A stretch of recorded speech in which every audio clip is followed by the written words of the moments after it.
Hey everyone, I'm Kevin from KWOOWK, and this is my most viewed video. Rating breakfasts around the world. France. 90 million people watch me rate the French breakfast. This is my second most viewed video. This is my third most viewed video. This is my fourth. It's really obvious that a lot of people like me rating food, specifically food associated with countries or cultures around the world. But today I wanted to come here and tell you that I kinda think those videos are bad.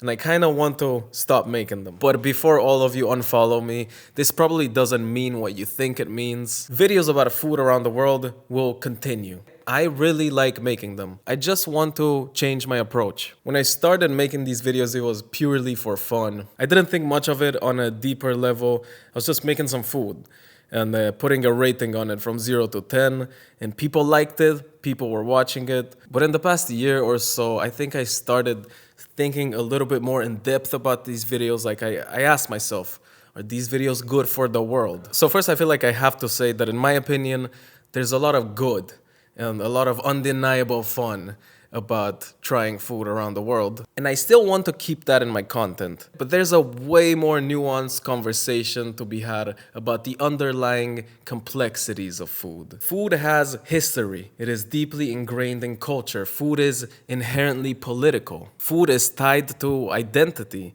And all these things are serious, and I really deeply care about them. You know, seeing a random white guy on the internet strip a dish from its cultural and historical context, probably executing it wrong on some level, let's be honest, and then slapping a very specific number on it, and then putting that number against other countries and their own food, I think it's wrong. I think it's not good. Now, my heart was always in the right place. I wanted to convey the feeling that I was just some guy in his kitchen, not really knowing how to cook, just trying these dishes for the first time. I wasn't trying to present myself as an authority on how to make these dishes authentically. But that vibe was kind of in opposition to me then immediately putting a number on a dish, like a very specific decimal number on a dish, on a country. Like, who am I to rank countries? Like, literally stacking countries with numbers. I'm not that guy. That's horrible.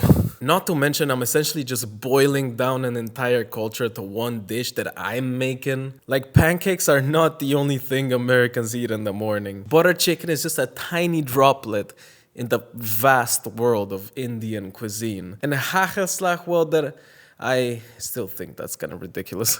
Sorry, Dutchies. I like hating. Of course, I never meant anything bad. I just wanted to build a fun game around my content. And I can't do that anymore because it just feels icky. I always liked the idea of a rating system to express my personal opinion on the food that I'm making.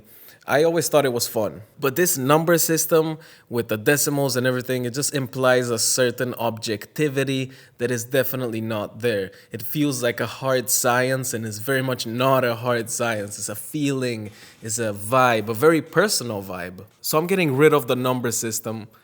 I'm getting rid of the rankings. I don't want to be moving around countries on a board, putting one on top of the other. That's not me anymore. That just cringes me out right now, I'm not gonna lie. Now, I thought about it, and I think I will implement a way more loose system that is strictly expressing my very personal and subjective feelings on the food. Introducing Kevin's star system. When I rate food now, from my purely personal experience, I will assign them stars. 1 star is something I don't like at all. 5 stars is obviously something I really, really, really like. And I will reserve an additional 6 star for the dishes that are like exceptional, mind-blowing, they change my life. Because that does happen, and I really want a way to convey that feeling with a simple system. So I know what you're thinking. Isn't this kind of the same thing? It's just rating, but a little less strict. And in a way, yes, I am kind of still rating the food, but I want to get rid of that terminology as much as I can and remove all the objectivity about it, because that's what bothers me. I'm still very interested in expressing my personal opinion on the food because I think that's fun, and this system just feels better. I don't know how to describe it, it just feels better for now. The more important change is that I will completely stop ranking countries. I'll just give these stars out to specific dishes, kind of just expressing how much I like them. And also, more importantly, I will put a lot more effort into understanding the cultural and historical context of the dishes, and I want you to hold me accountable on that. I know this might seem confusing for now, but I strongly think you will feel a change in my content. And I think a change for the better. So with that being said, I really want kind of a fresh start with me making these videos around the world because they make me very excited, they make me happy. But I felt like I couldn't move on before addressing these issues and making my new approach very clear. I also want this to be an open conversation. So please let me know your thoughts. I am always willing to change and adjust my views in anything if it makes the world a better place. Because at the end of the day, I know it sounds cringy, but truly, I genuinely want my videos to make people happy. Because that makes me happy too. So yeah, that's kind of it. Let me know what dishes I should try. Let me know the stories behind them. And definitely expect more videos. Thanks so much for watching, guys. I'll see you soon.